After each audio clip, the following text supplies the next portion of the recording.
For more than 30 years, Dale Ledbetter has been helping people market better and sell more. As the author of 6 books and tapes, Dale is a pioneer in the new breed of selling professionals, moving away from trick closes and manipulative techniques, moving instead to empowering customers and facilitating the buying process. If the goal of your meeting, conference, or training session is creating higher sales, then Dale Ledbetter is the person to anchor it. Your people will get a fast-paced, entertaining, and powerful program on bringing in the business. As a member of the world-famous Magic Castle in Hollywood, California, Dale's compelling blend of magic, stories, and lessons will captivate your people and make you look like a hero for bringing him in. Now, let's join Dale Ledbetter. Bringing in the business. That's the key to success in any field. I don't care if you're a doctor, a lawyer, a preacher. What kind of business you operate, the key to success is bringing in the business. The genesis of this program took place in a classroom. The professor comes marching in, carrying his briefcase, and the students knew something was different about this day. No blue suit, white shirt, red tie. Every day, the entire year, blue suit, white shirt, red tie. Not today. Bermuda shorts, Hawaiian sports shirt. We knew something was strange. He walked in, he set his briefcase down on the desk, as he always did. This day, he reached in and picked the book up and held it over his head. Looked in every one of our faces and shouted, "Trusts and estates, the most boring subject in the world." And of course, we all agreed. Trusts and estates, the most boring subject in the world, he repeated. And with that, he took about 3 quick steps and flung the book all the way across the room, smashed into the wall, newsprint, print, paperback, hardback binding, everything. It all went all over the place, smashed up against a couple of the students sitting near the wall. And we're aghast, taken back. Where's our professor in the blue suit, white shirt, red tie? Now he's running around like a maniac in a Hawaiian shirt and Bermuda shorts. He then came back to the center of the room, and I will never forget it. He pointed like this to every student in the room. We all thought he was talking directly to us. He said, "Trust and estates is the most boring subject in the world.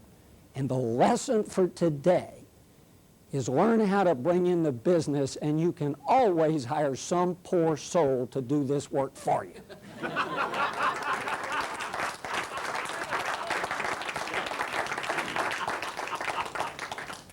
I must confess, to this day, I know little or nothing about trusts and estates. But I remembered what he said. The students began to file out. There was snickering and laughing. He marched out of the room.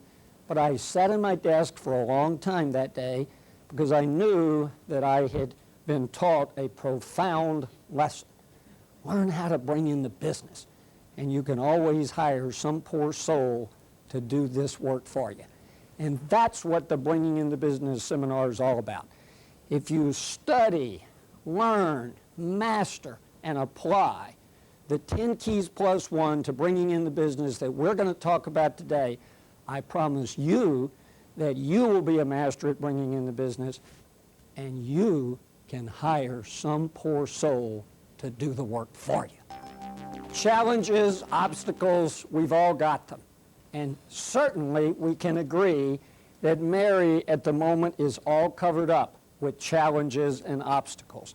And Wayne has agreed to volunteer to help us illustrate a point in this situation. Give a round of applause for Wayne, who's agreed to join us. Wayne, if you would just step right into the magic hula hoop at this point. And what we're going to do is pick the hula hoop. Somebody is standing on the hula hoop. Now, Wayne, remember you're in there with my wife. Be a little careful. Wayne is the sort of fellow who spends a lot of time. He's retired now, so he's got a lot of time on his hands. And I want to be very careful with the kinds of things that Wayne does. Obstacles, challenges. You understand a little bit about obstacles and challenges, Wayne, right? Okay. Now, interestingly enough, Wayne, if you would just step out, you'll see. Now, I would say, can we agree that's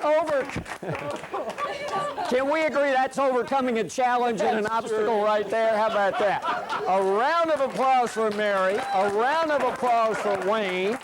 Great job. Great leaders demand excellence of themselves, not just from those around them. My 13-year-old daughter reminded me recently of the importance of that lesson. Great leaders demand excellence of themselves, not just those around them. She came home and told me the story of her friend Melissa, who had gotten her report card, all A's, 1B. I mean, to me, that's very exciting. The only time I ever see that many A's on a report is when I get a map from the American Automobile Association. And in her case, all A's, 1B. Very excited, couldn't wait for Dad to get home that evening. Dad comes in, he's sitting in the chair, she marches into the room. Dad, I have my report card. Reaches out, hands it to him. He's had kind of a hard day, he's tired. Looks at the report card, hands it back to her. Says, you know, I pay a lot of money for you to go to that private school over there, and I don't expect you to make a B. Oh, you never break the heart of a little girl. She turned and she started to walk away, and then he made it worse. Said, you know, when George Washington was your age, he made straight A's. Well, by now, she's totally crestfallen. She's holding a report card in her hand. She turns to leave the room, and she just can't resist. Just as she gets near the door, she turns and she holds the report card up, says, Dad. He looks up, she looks him right in the eye. She says, Dad, I did not know that when George Washington was my age, he made straight A's. But I do know that when he was your age, he was the President of the United States.